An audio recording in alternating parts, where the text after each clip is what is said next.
Hey everyone, Wednesday evening, wanted to check in here, have a devotion and kind of give an update on things how we're going to do at the church for a little bit. This past Sunday, of course, was Easter Sunday, and we were able to go out to the drive-in theater, the north end of town, at 11 o'clock and have a service in our cars there using the Methodist Church's setup. They're very gracious to share that with us and allow us to meet out there. And it went very well.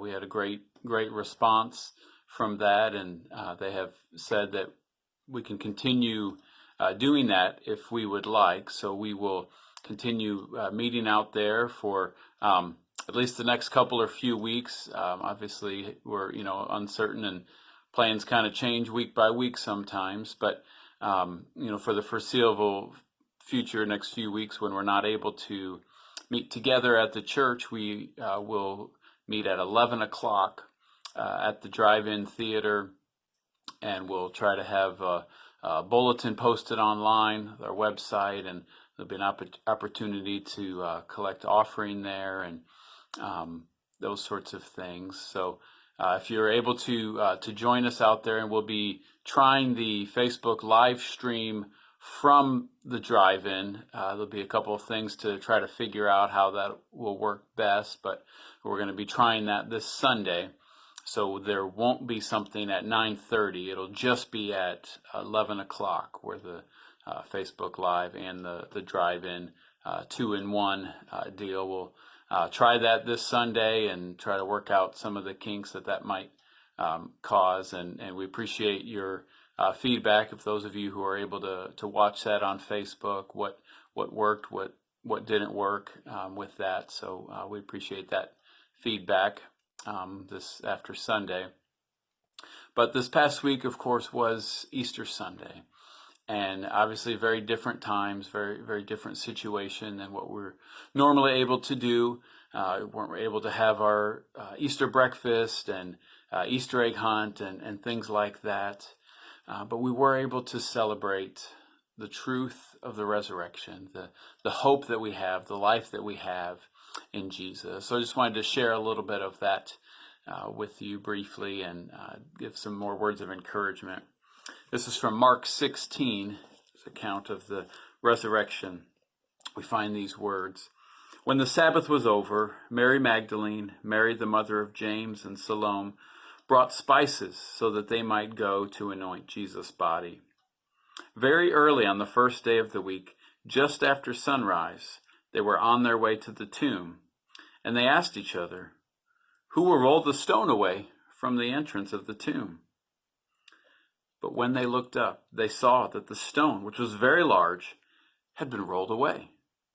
As they entered the tomb, they saw a young man dressed in a white robe sitting on the right side, and they were alarmed. "Don't be alarmed," he said. "You are looking for Jesus the Nazarene, who was crucified. He has risen. He is not here. See the place where they laid him. But go tell his disciples and Peter, he is going ahead of you into Galilee. There you will see him, just as he told you."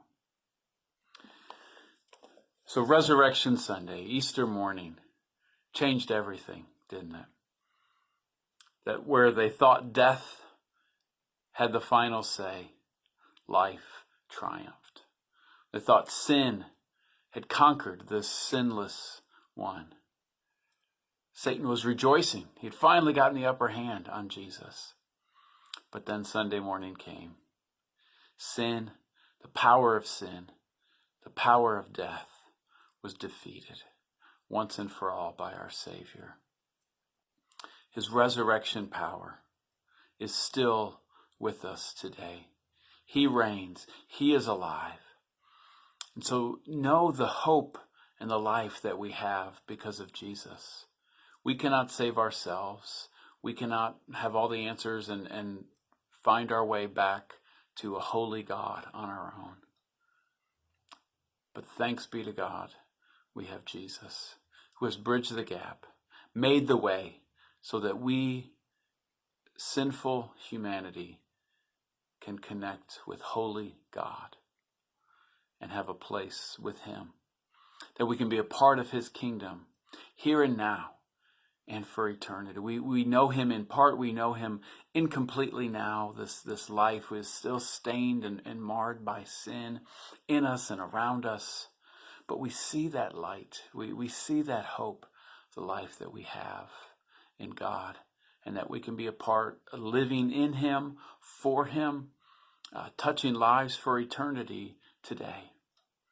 So take heart, be filled with his hope, be filled with his life, and know that he is alive, that he is here with us.